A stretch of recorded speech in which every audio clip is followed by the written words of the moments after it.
Alrighty, ladies and gentlemen, it appears that rumors regarding Glaive Keo's cancellation and his demise, they might have been greatly exaggerated, because it appears that the boy is back, and it appears that he is donning the Kuro bot cap once again. After taking a bit of a long extended break across 2025, he's here. And he's here to talk about Wuthering Waves 3.0. And when it comes to 3.0, he's here to talk about how everyone was wrong about it. And so I'm interested in seeing what was said, why is it incorrect, and what type of message are we trying to send about the future of this game. Let's go ahead and get right on into it. History has a funny way of repeating itself. Remember version 2.4? Back then, we were all desperate for information on the new character Kartetia. The leaker community, the people who usually dig up secret files and share them online, was completely dry. There were no kits, no animations, not even a blurry screenshot. We were starving. And I think my favorite part regarding that, none of those like weird fucking illustrations either. I remember when the leak scene for certain games would be so dry that people would like describe out in words what the animation or what the character looked like, and then you would have like an artist like draw like 30 different renditions of what it's supposed to look like. And my favorite ones was like when they were trying to show off a character's kit and then they just drew like stick figures to show like what the animation, like a wireframe of what the animation was supposed to look like. That shit was ridiculous. For content, and then out of nowhere, Jeff Keighley, the host of the Game Awards, drops the reveal himself. He effectively became the leaker, and the community lost its mind because nobody saw it coming from a mainstream industry figure like him. And a lot of what people think moving forward is that Kuro Games, Wuthering Waves, and the Game Awards must have a somewhat close relationship with each other, to the point where Jeff Keighley must have decided that the brand of the Game Awards, all of that, the brand of him as like the lead, it was worth putting that at risk to advertise Wuthering Waves, right? Because you don't want to be Jeff Keighley and advertise like a dog shit game. You want to make sure that you're advertising like a relatively nice looking game, right? Otherwise, you might lose like some credibility in the space. So I think it's pretty heavy recognition that he decided to leak one of the most highly anticipated characters in the history of the game. Fast forward to today, we are sitting in version 2.8, and the exact same pattern just played out. For weeks, we waited for breadcrumbs about version 3.0. We watched the 2.8 developer livestream, hoping for a teaser, a roadmap, or just a little hint of what we will get. We got nothing. The drought was real. The reliable leakers were empty-handed, and the community's excitement was starting to curdle into genuine frustration. I think that this is the situation. People already knew that 3.0 was coming, and they knew that the marketing for 3.0 was going to begin relatively soon. And I'll just continually mention this until the end of time when it comes to people's frustrations with Wuthering Waves 2.8. There is nothing wrong at all with the overall structure of Wuthering Waves 2.8. Absolutely nothing. You might have some critiques about like the overall story, everything, but like as like a patch, the content in the patch, nothing really wrong with it. The real issues with 2.8 only stemmed from Wuthering Waves 2.7, which was literally the driest patch in the history of the game. It literally looks like Wuthering Waves 2.7 literally looks like Honkai Star Rail 3.8. Wuthering Waves 2.7 looked like Genshin Impact 6.1. No events, nothing to do. You just log in, do your dailies, and then log out for about 30 plus days. 35, 36, 37, right? And when players had probably the driest patch in the history of the game, and then they go into 2.8, where they don't get any of that news or those teasers, all they have is a memory of 40 days of doing nothing, and then a patch that's not promising the glory that we're supposed to see in 3.0, that's where the frustration came from. So don't blame 2.8. All the blame, in my opinion, should steadily lie on whatever the fuck happened in 2.7. Then suddenly, PlayStation posts a random video titled Wuthering Waves version 3.0 gameplay showcase.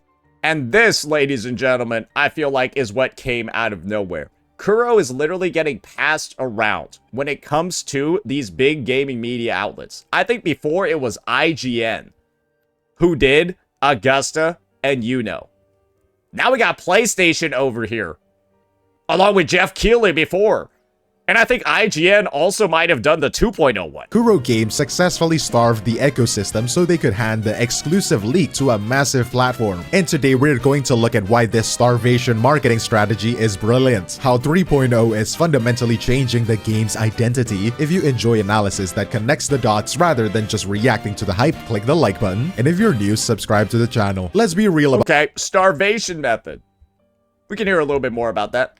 This reveal, right? It was more than just a trailer drop. It was a flex. In the gacha gaming space, leak culture is usually the marketing department. We rely on grainy screenshots and translated text files to build hype months in advance. He said he would show examples here, but for obvious reasons he won't, which is fair. Usually developers fight this, but they always lose. However, for version 3.0, Kuro Games sealed the cracks. They locked down the information so tightly that even the most reliable insiders came up empty. I believe this is a deliberate strategy. Think back to the 2.4 update with Cartetia. They stayed silent until the pressure peaked, and then they used a massive external partner to break the dam. It turned a standard update reveal into a mainstream gaming event that people outside the community paid attention to. Now look at 3.0. They let us sit through the 2.8 livestream with zero news. They let the disappointment build. They let us question if they were even ready. Right when that hunger hit its highest points, when everyone was asking where is the content, they bypassed their own YouTube channels entirely and gave the reveal to PlayStation.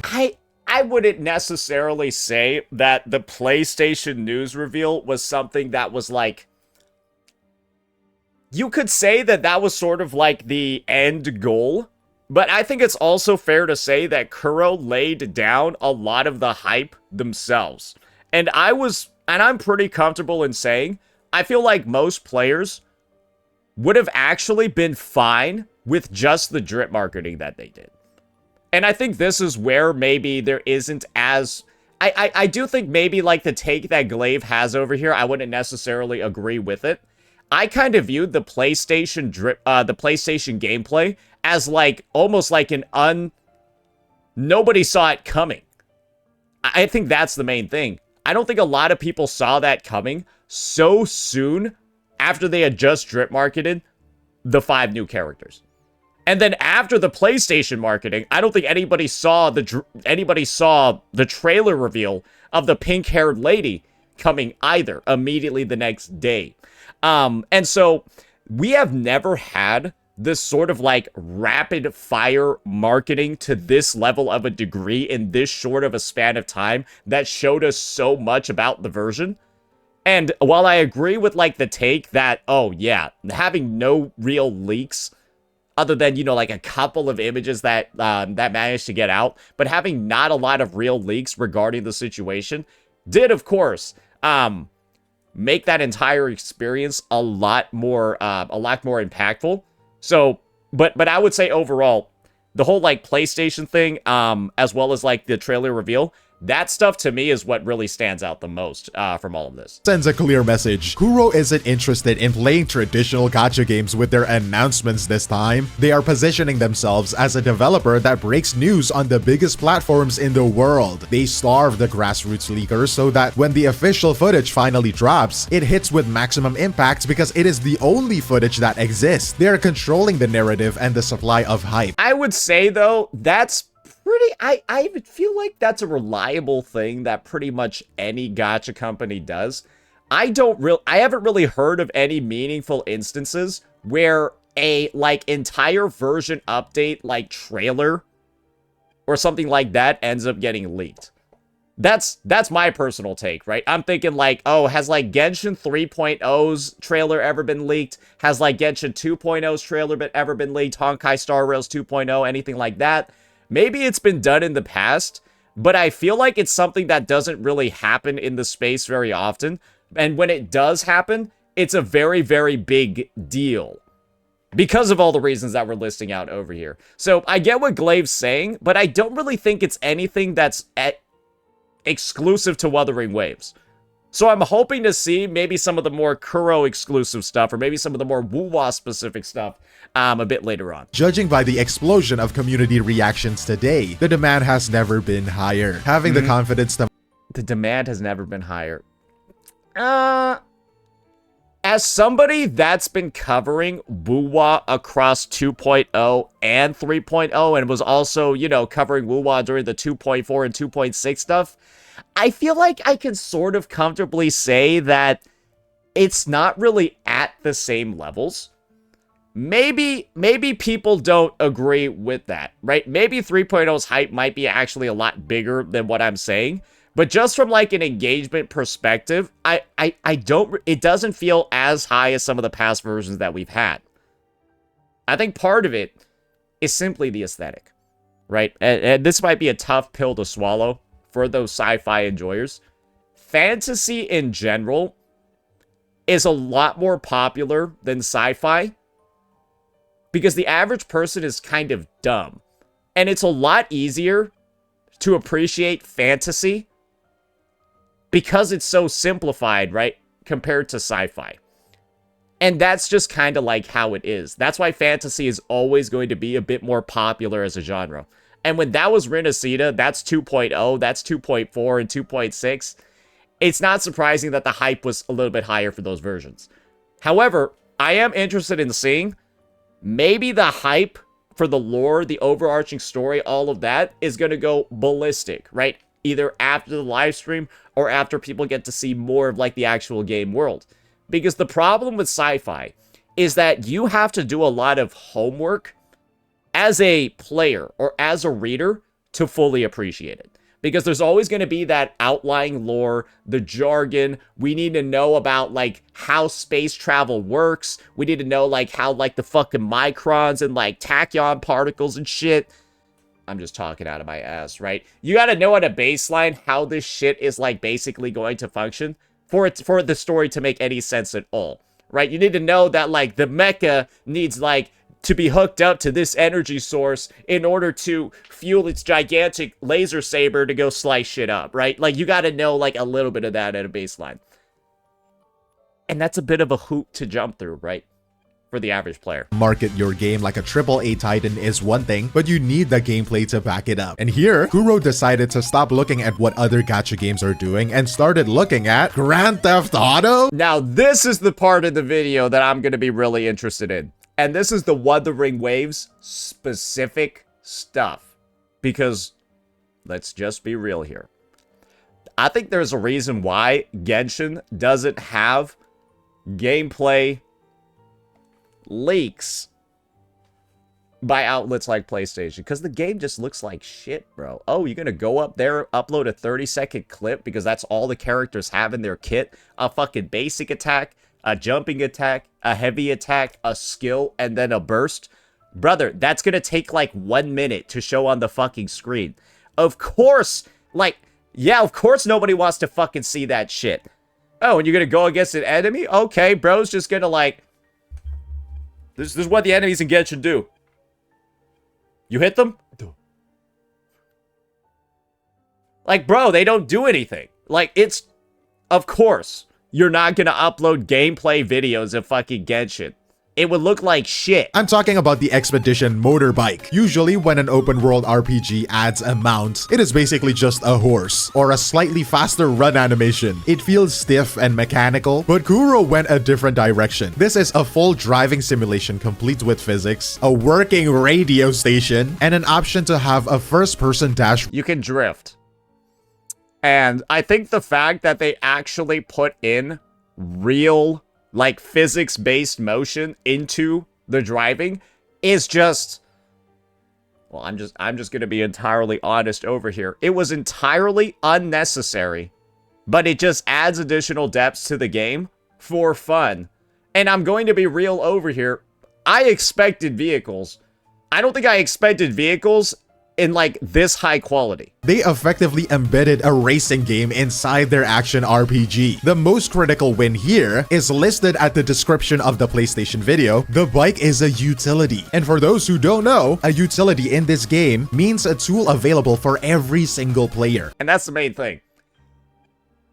They're basically advertising a fully free-to-play feature while naturally showing off the new characters. And then basically letting you know, hey, you don't need the new characters. We're showing them off, but you don't need the new characters for the key mechanic of this region. Also, you're not getting Saurians either. You're just getting a motorbike. You're not getting a shitty version, right? Like how if you have like fucking Mualani, you get like the Ferrari, but if you don't, you get like the fucking like Toyota Camry version that it's like twice as fucking slow. No, it's not like, oh, if you don't have Lene, you're gonna get the shitty motorcycle that only has like half the horsepower. No, it's going to be the fucking same. Which is the main point. They're emphasizing if you don't pay, you're not gonna get fucked. Even if you don't pay, you'll still get the same thing. Your glider or grapple hook or flight, it is not locked behind a specific character. There was a real fear that this motorcycle would be exclusive to the character Lene. Yep. There were a lot of people that were concerned, especially when people didn't see Mornier using the bike. But guess what, guys? Those are the same individuals that didn't read the video description. If you don't spend money to pull for her, you would be stuck walking while everyone else was popping wheelies. And that's the thing. People expected to get fucked because that's what Hoyo has done to the space. Hoyo has effectively ruined, preemptively, every new mechanic a gacha company adds because people will assume that it's being implemented in a dog shit way because of Hoyo. That's what Hoyo has done. That's the damage they've done to the gacha space. It doesn't matter which developer it is. People... Holy shit, you know Feed Supremacy. I forgot to mention your tier 3 earlier, but did you actually just gift 40 tier 3s? Hey, maybe I should talk to more Feed enjoyers, bro. They seem to be kind of loaded. Let's get back on into it. I'm in a much better mood now, boys. Kuro wisely avoided that paywall and made it a universal mechanic. What? That is insane in the gacha space. I wonder what other game has a motorcycle and decided to put a $300 paywall behind it, but like I said before, Hoyo has preemptively fucked every single company. Because it doesn't matter what they do, people will always assume that the feature is going to be bad, greedy, or predatory. Because when Hoyo did it, they did those exact things. Because guess what, guys? You want to know what else Hoyo has done? Hoyo has literally gacha locked story content. Yes, ladies and gentlemen, Hoyoverse has made it so that quests in the game cannot be played unless you have the character. Now people are going to assume, for gacha games in the future, you won't be able to do parts of the story without owning the unit. Because Hoyo did it first. But you know what? The more important thing is that this solves open world fatigue. After 100 hours of playing, holding the sprint button gets old. Well, Glaive, I might push back on this one, unless you're really cooking, because you could have made the same argument for flying. And guess what I'm fatigued with at the end of 2.x? I'm fatigued with flying. I intentionally choose not to fly anymore. Cause like, I'm actually sick and tired of the feature. Stop looking at the scenery. The flight mechanic was amazing, of course, but it got old. Maybe for some of you, it's also getting old. However, and that's the thing. I hope driving doesn't get old. It shouldn't, though. Driving shouldn't actually get old. You want to know why? Because I'm thinking back to my formative years. When I was like 11, 12, 13 years old. And I was playing Grand Theft Auto San Andreas. Brother, I would play Grand Theft Auto San Andreas and like just drive for like hours. Back in 1920, I literally said the game that I played, GTA SA, wasn't even fucking released until like 1997. You fuckheads. Anyways, driving with good physics-based mechanics probably will be something that a lot of players can find themselves doing for a pretty long time. That's what I'm gonna say. But then again, I'm also not 13 anymore, so maybe I'm just talking out of my ass, because there's a lot of things that I liked at 13 that I don't like now. like boogers. Driving changes the loop from run, climb, glide, fly to drive, listen, explore. It is a small shift, it really is, but it saves your sanity and makes exploration fun again. It is a fresh mechanic and it's exciting. Of course, driving is only fun if the world is interesting to drive. True. So I hope and I pray that this region is going to have a lot of natural ramps. Because just think about it, guys. If they don't have, like, a fuck ton of, like, natural ramps and, like, areas for you to go, like, soaring in the fucking air and shit, what's the point of a motorcycle in this shit like that? I need to be able to fucking fly. Okay? That needs to fucking happen. Drive-in, and in Lahai Roi, well, it is not what we expected, and honestly, it is better. We went in expecting a cold, high-tech science city, something filled with metal and glass, fitting the Star Torch Academy lore, right? But Kuro didn't give us shiny metropolis. They give us a garden. The vibe here is distinct. It is different. It is this overgrown, post-apocalyptic green aura. It is not the scary kind of apocalypse. It is the healing kind. This reminds me of, like, I think the game is called Subscribe for 6 months in advance. Hey, appreciate it, Feet Lover, man. Hey, 40 tier 3s and then 6 months in advance. I appreciate it, man. But yeah, I was gonna say that this place, it gives me Ori and, like, is it like Ori and the Silent Forest or some shit? I forget what it is, right? It's like that dude that looks like Bard from League of Legends, and he's just like all like posted up in the trees. And then you have like the little like fat little penguin looking creatures as well that wear the masks. It's pretty clear that this is meant to be, yeah, Ori and the Blind Forest, right? An homage to that. Like, I'm pretty sure it has to be. It's also like a reference to probably Bard as well, who's a reference to that fucking game. It's a nice, very, very nice juxtaposition. And this is why I said I think 3.0 is going to grow on people as we get to see more of the region and we see more of the story. Because like I said, sci-fi is hard for people to pick up. And this is like pure fantasy. But it's meant to be like a minor part of the region. And it was like barely mentioned in any of the marketing materials we've seen, right? So I think that this is going to just have like a nice little juxtaposition with the pure fucking tech, space travel, mechas and spaceships that you're going to have in Lahai Roi. And then you have this shit as well, like gigantic sunflowers. And we look like we're in Avatar. Not The Last Airbender, but like that fetish one where they like fuck with their tails. I'm talking, like, we look like, it looks like a little bit of that one, too. Feels like the world went into chaos years ago, and now nature is finally taking the buildings back. The blue people? Yeah, the blue people that fuck with their tails.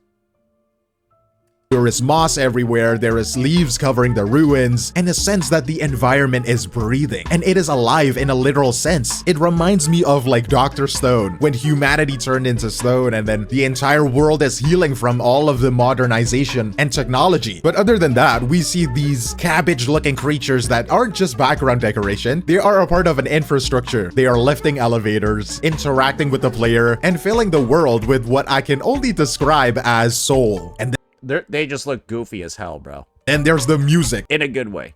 It shifts from modern hymns to this upbeat jazzy pop track that changes the entire mood from survival to celebration. But it is deeper than just a platformer, okay? The environment isn't static. It moves to that jazz beat. Plants dance in the background, stairs play musical notes when you step on them, and puzzles sync up to the rhythm. The colors are popping, the visual fidelity is breathtaking, and for the first time, the world feels like a party you were invited to. For a game called Wuthering Waves, a game that is constantly throwing terms like frequencies and reverberations at us, it is shocking it took them this long to make sound an actual gameplay mechanic. And yeah, my personal take on this area was that it looks like it's going to be a fun little experience the first time that you go through it.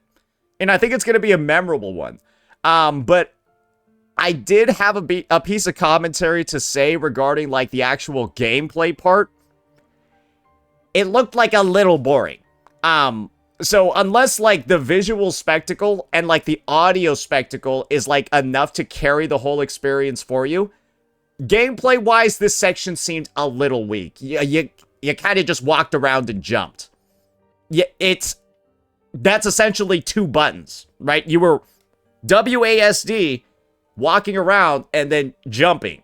And that was like it for like 5 minutes. That was it for like 3 or 4 minutes. And up until now, the sound theme was just a flavor text. In version 3.0, with this jazzy, living, breathing jungle, the world finally listens to the music. But a reactive world is only half of the equation. You need characters to live in it. With version 3.0, Kuro is doing more than releasing new units. They are changing the rules of how units fight. Let's start with Morny. If you are a veteran of Kuro's previous game, Punishing Grey Raven, you will immediately recognize the DNA here. She is a direct spiritual successor to Liv, Imperia, and you can see it in the white hair. They shoot lasers. Liv is also a healer. That's why I said Mornier's probably going to heal with orbital cannons, because she does the same thing, and their attacks look almost fucking the same.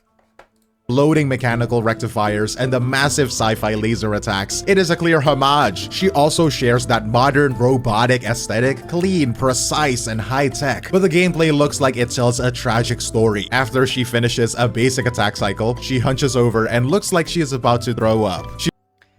Yeah, you should see what Camellia does in her idle animations. She looks like she is sick and physically broken. It creates this glass Yeah, Camellia's mentally broken. cannon narrative where she is incredibly powerful but physically fragile. I mean, look at her legs. Where is it? Are they detachable? Combat-wise though, she is fully aerial. She doesn't just float, she lives in the air. Upon triggering her intro skill, she immediately leaps upward and stays there. She dashes and moves without ever touching the ground. And her ultimate? It has those impact frames and she just evaporates the enemy. And yet her kit is a lie. Her profile says that she wields a broad blade, but watch the footage. She looks like she never touches a sword. And I think this is one of the main things that I'm just kind of thrown off by whenever a character releases in Kuro's games. I'm not really sure how I feel about the animations not necessarily lining up with the weapons, and then that also potentially not lining up with the role of the characters. I kind of like when my healers look like healers, and I kind of like when my DPS characters look like DPS characters. And I think the main thing is that most people are simply upset when a character that looks like they deal damage doesn't actually deal damage. And I'm going to be real over here. Mornier's attacks all look like they should deal a fuck ton of damage. She's shooting orbital laser ion cannons at you. I would assume those are dealing a decent amount, especially compared to somebody like, I don't know, Augusta, who's hitting you with a piece of metal. Guess what, guys? That's what Augusta's doing. She's hitting you with a giant piece of metal. She's shooting laser cannons from space at you. But she's probably going to deal less damage than Augusta. And I do think she's going to be exactly like Liv and heal. And so she's probably going to be one of the lowest damage dealers on the roster using literal orbital laser cannons that strike down. She calls down a fucking nuke. Bro, she calls, like, she has the launch codes. In the air. Upon triggering She has the launch her codes. intro skill, she immediately leaps. There's a fucking exclamation. During her She intro actually skill, drops she a nuke on them. Why do you think there's an exclamation mark? Brother, that's a nuke. Immediately leaps upward and stays there. And it's not going to do any damage. And I'm personally of the opinion of, I would rather my characters kind of look like what they're supposed to do. For example, Zani probably should have been sort of like a tank, right? She kind of has those mechanics, right? She has that giant shield. You like the fact that Zani has a built-in parry, where she blocks with the shield. So yes, Zani's shield does something. Has defensive capabilities. You got this orbital laser cannon wielding motherfucker over here that drops down nukes. And the nukes will probably heal. leaps upward and stays there. She dashes and moves without ever touching the ground. And her ultimate? It has those impact frames and she just evaporates the enemy. And yet her kit is a lie. Her profile says that she wields a broad blade, but watch the footage. She looks like she never touches a sword. She uses lasers and telekinesis. Kuro simply gave her the stats of a heavy weapon user, but the animations of a psychic, and we just gotta see what the kit does. allowing for the rule of cool without the sword swings. I mean, sure, there is some frames where she does look like she's wielding a broad blade, but acknowledging that is literally like receiving a participation prize. And this will be my other take just regarding characters maybe not fitting what their animations should look like. Guys, I think it does kind of also dilute how nice or how awe-inspiring the actual DPS characters' kits are.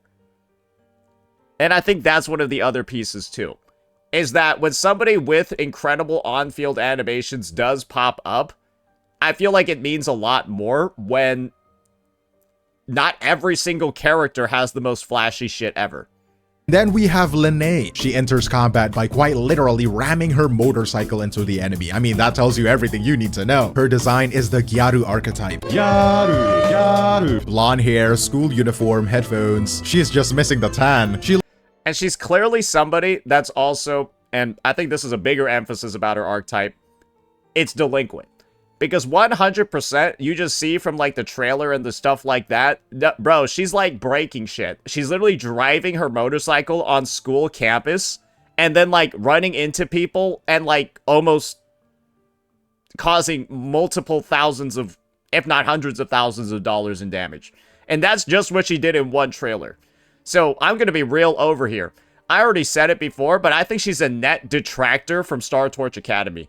And she better be, like, smart as fuck, because as far as I'm concerned, if their goal is to go to space, she's deleting that progress with whatever she's fucking doing. Looks like she wandered in from a completely different genre, and that visual dissonance is the point. She attacks with something that looks like blue fire and explosions, so you would assume she is fusion element, right? Wrong! She is Spectro. Kuro loves these elemental pump fakes. I think most people thought she was Spectro, Glaive. Because the big thing about her design was colors. And colors are inherently light. I think you were the only dude that thought she was fusion. Because, like, how the fuck does colors turn into fusion? Wait, I'm now interested in hearing how the fuck you came to the conclusion she was fusion. Okay, this is now a Glaive critique video. How did you cook? She is Spectro. Kuro loves these elemental pump fakes to keep us guessing. Her combat is chaotic in the best way. She doesn't run. She is fusion element, right? In from a completely different genre, and that visual dissonance is the point. She attacks with something that looks like blue fire and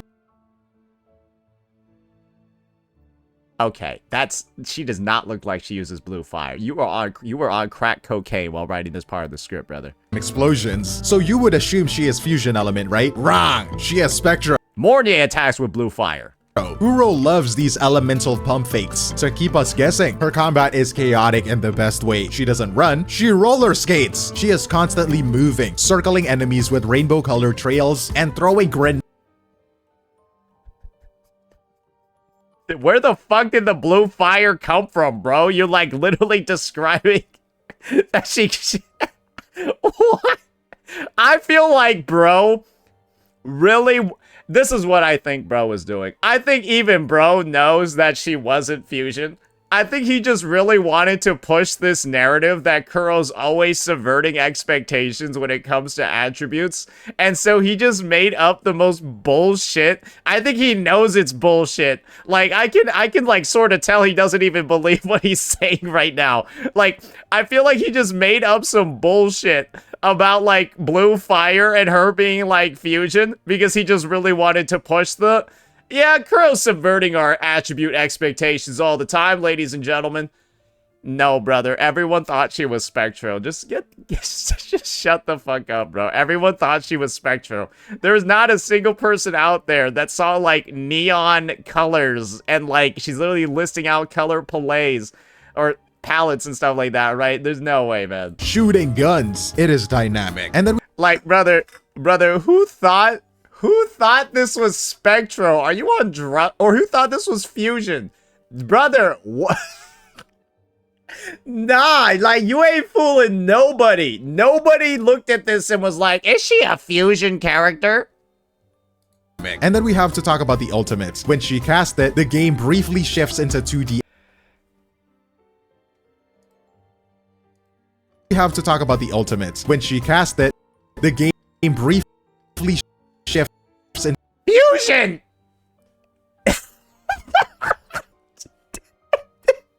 to 2D assets, mimicking that comic book style. It is a massive technical flex, I think, but the most important thing is her air game. We all remembered how awkward aerial combat was with Ling Yang. It was floaty. Lene, however, looks sharp. She dominates the field with agility. If this play is as good as it looks, I think it's safe to say that Kuro has finally fixed the Z-axis combat.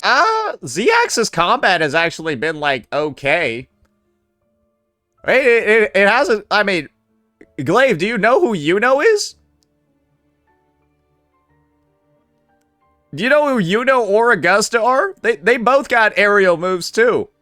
They both feel like okay. Yeah, they both feel pretty decent. I'm gonna be honest. Cartithia got air moves as well. So I agree that Ling Yang feels like shit, but yeah, we've got a couple of examples of good air units. Now, I literally finished writing this script yesterday.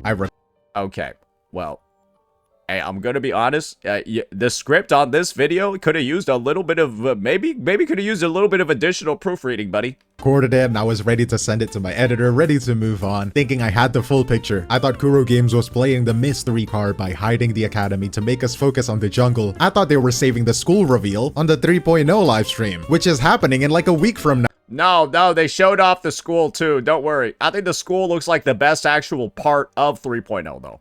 But because Kuro Games apparently never sleeps, they just dropped another trailer this morning called Transfer Students, and it completely changes the conversation. We aren't just getting a sci-fi city, we are getting a full-blown school simulator. This is them looking directly at Persona 5. The trailer confirms that the rover, our god-killing time-traveling protagonist, is literally going back to school. We see scenes of rushing to class. Bro, Glaive, you should have just made this part a separate video, bro. I don't know why you're deciding to cover the entire trailer in less time than the trailer itself. We see Morny and Luke seemingly summarizing a 2-minute trailer, acting as faculty or senior staff. And then we see the transfer student trope played completely awesomely. This is a massive tonal pivot, by the way. We are going from post-apocalyptic survival to slice of life and I don't know what it is. I feel like bro kind of fumbled the vid.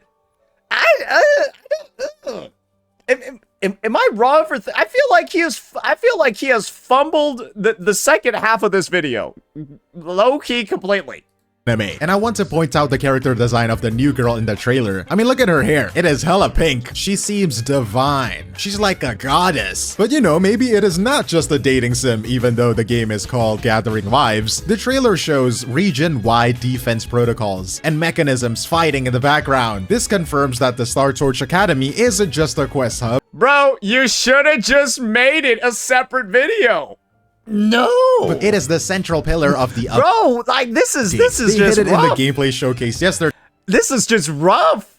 So they could blow our minds with the story context today. It is a masterclass in pacing. They sold us the game. I feel like bro is ready to go to drop a whole vid just on what he's talking about right now. Oh man. Played the bike on Thursday and they sold us the fantasy on Friday. They are hitting every single demographic. This could have been 2 videos. I think everyone is under the impression that this, in all circumstances, should have been 2 videos, and the fact that it isn't 2 videos is brutal. Back to back. When you step back and look at version 3.0 as a whole, it doesn't just feel like an update, it feels like a soft reboot of the game's entire philosophy. For the last year, the conversation around Wuthering Waves has 3.0 feels like a soft reboot. I'm not gonna say that. I don't really buy that. 3.0 doesn't feel like a reboot to me at all. It just feels like a setting shift. That's pretty much it. Yeah, it feels like an expansion.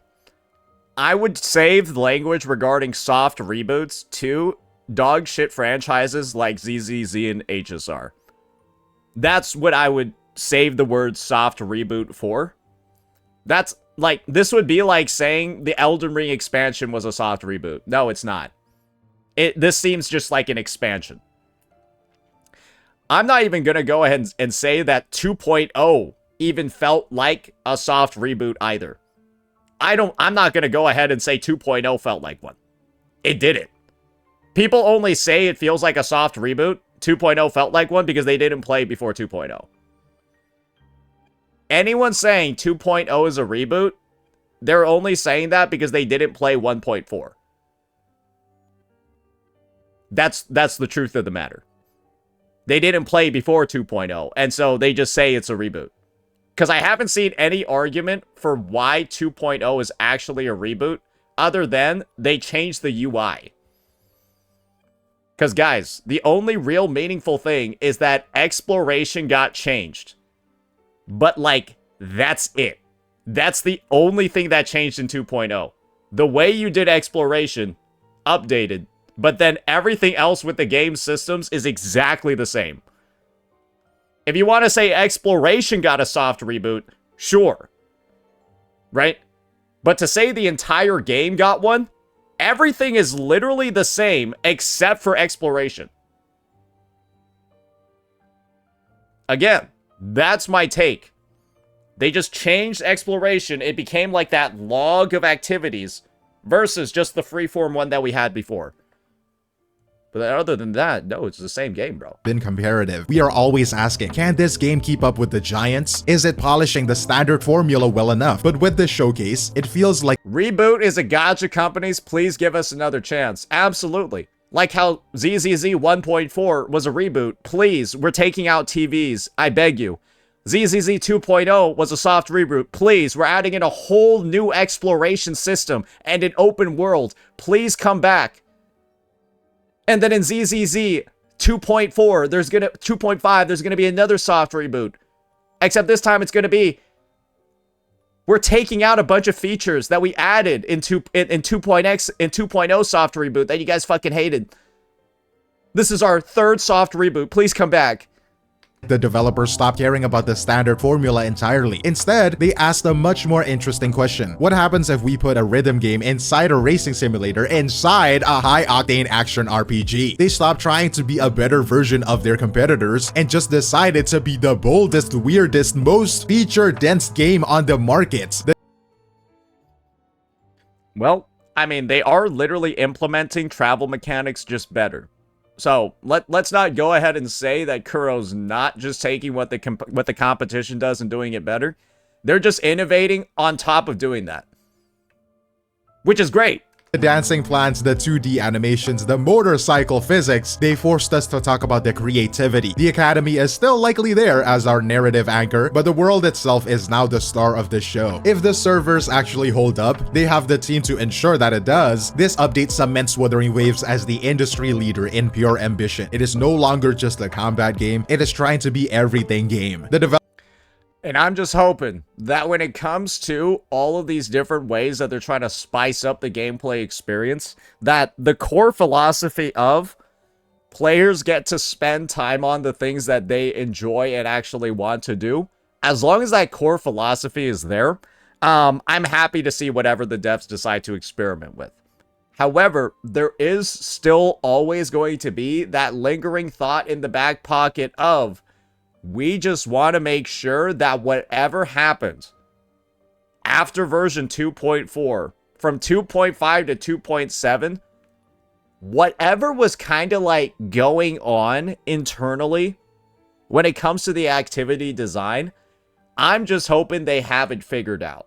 Because I feel like there was just a huge degree of miscommunication and or like misprioritization that just resulted in one of the most unnecessarily disappointing endings for a version that I've ever seen, where there was no reason that the version had to go out with a whimper, but it did. And I have never seen this game in a worse spot engagement wise than the middle of 2.7. Never in the entire runtime of the game have I seen it in a worse spot than the middle of 2.7. Developers have proven again and again that they actually listen. They saw we were bored of running. They probably got some feedback on flying too, so they gave us a motorbike. They saw that we hated the floaty aerial combat, so they gave us a better one and gave it roller skates. They saw we wanted the world to feel alive, so they made it dance. But I'm curious, with this reoccurring theme of Wuthering Waves constantly evolving based on player feedback, what feature are you most excited to see them tackle next? I feel like a video like this was maybe like a little bit half-cocked, and maybe it would have made a little bit more sense to have like this strong of an opinion about it after we actually see more of the features coming in 3.0. Because I feel like, yes, I can agree generally with the takes that are happening in here, but I feel like we are going a little bit hard when we've only seen kind of like surface level things regarding the update.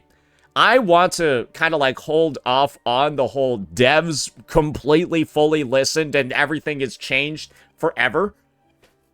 When I start seeing some bigger sweeping changes to things like tacit fields, nightmare nests, so on and so forth, world design, end game, more game modes, things like that. Because I think that's a big part. The sustainability of the game, especially for individuals who are longtime veteran players, that's something that I want to see addressed a good bit more as time goes on, right?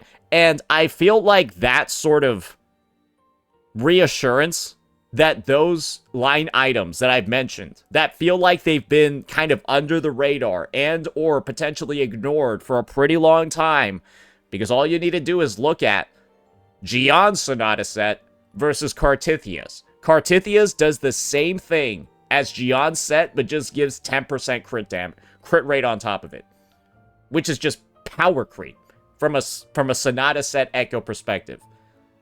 It's things like that that I want to see addressed, and if they are, and they're addressed well, then I can comfortably say, yes, like, this is listening at its peak. But for now, I can't make that full take yet. But what we have seen does look good. Let me know what you all thought. Peace.